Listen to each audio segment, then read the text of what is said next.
Hi എല്ലാവർക്കും പുതിയൊരു വീഡിയോയിലേക്ക് സ്വാഗതം. അപ്പം കുറച്ച് ദിവസങ്ങൾക്ക് മുമ്പ് ഞാനൊരു വീഡിയോ എടുത്തിട്ടുണ്ടായിരുന്നു.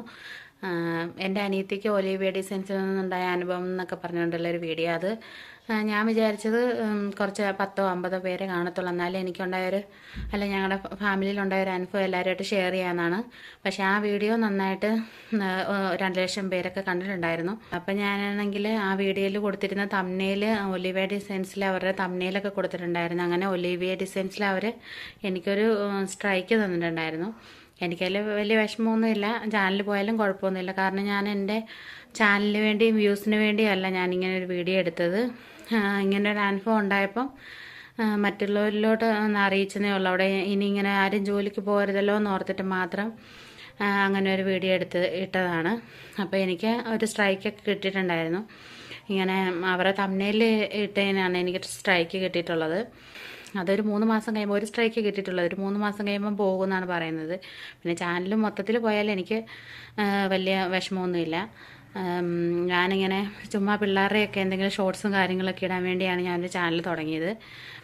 അല്ലാതെ ഇവരുടെ വീഡിയോസ് മാത്രം ഇട്ട് ജീവിക്കാൻ വേണ്ടിയൊന്നുമല്ല. പിന്നെ ഇന്നത്തെ വീഡിയോയിൽ ഞാൻ പ്രധാനമായിട്ട് പറയുന്നത് ഒലിവിയ ഡിസൈൻസിൽ നിന്ന് എൻ്റെ അനിയത്തിക്ക് പൈസയും അതേപോലെ അവളുടെ കുറച്ച് ഡോക്യുമെൻറ്റ്സ് പിന്നെ ഫോണൊക്കെ കിട്ടാനുണ്ടെന്ന് പറഞ്ഞായിരുന്നു. അപ്പം അവർ കുറച്ച് പേര് ചേർന്ന് കേസ് കൊടുത്തതിൻ്റെ ഫലമായിട്ട് അവർക്ക് എന്തൊക്കെ ലഭിച്ചു എന്നുള്ളതാണ് ഇന്നത്തെ വീഡിയോയിൽ ഞാൻ പറയുന്നത്.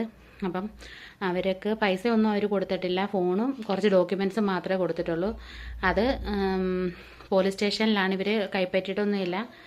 അപ്പം പൈസ ഒന്നും അവർ കൊടുക്കത്തില്ലെന്നാണ് പറയുന്നത്. അത് പോലീസുകാർക്ക് പോയി മേടിച്ച് തരാനും പറ്റത്തില്ല, ലേബർ വേണം മേടിച്ച് തരാനായിട്ട്.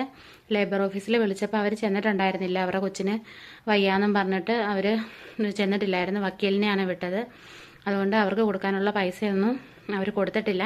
അപ്പം എൻ്റെ അനിയത്തിയെ സംബന്ധിച്ച് കുറച്ച് പൈസ മാത്രമേ കൊടുക്കാനുള്ളൂ, ഒരു 20 അത്രയും കണ്ടാണ് കൊടുക്കാനുള്ളത്. പക്ഷേ ആ കൂടെയുള്ള പല കുട്ടികൾക്ക് 50,000 80,000 രൂപയൊക്കെ കൊടുക്കാനുണ്ട്. പാവപ്പെട്ട വീട്ടിലെ പിള്ളേർക്ക് അത് ഒരു വലിയ എമൗണ്ട് തന്നെയാണ്. പിന്നെ അവർ ചുമ്മാ ഭീഷണിപ്പെടുത്തി അല്ലാതെ അങ്ങനെ മേടിക്കുന്ന എമൗണ്ടൊന്നും അല്ലല്ലോ അത്. അവരവിടെ അത്രയും നാളും പൈസ ചെയ്തതിൻ്റെ എമൗണ്ട് അല്ലേ അത്. കൊടുത്ത് തീർത്താൽ തീരാവുന്ന പ്രശ്നമേ ഉള്ളൂ. പക്ഷേ ഇവരാണ് ഇതെല്ലാം ഇങ്ങനെ വഷളാക്കിക്കൊണ്ടിരിക്കുന്നത്. എൻ്റെ അനിയത്തിക്ക് എന്തൊക്കെ അവിടെ നിന്ന് ലഭിച്ചു എന്നുള്ളത് പറയണം എന്ന് എനിക്ക് തോന്നി. പിന്നെ അവരെനിക്കൊരു സ്ട്രൈക്ക് തന്ന കാര്യം കൂടെ നിങ്ങളെ അറിയിക്കാൻ തോന്നി. അപ്പം വീഡിയോ ഇത്രയേ ഉള്ളൂ.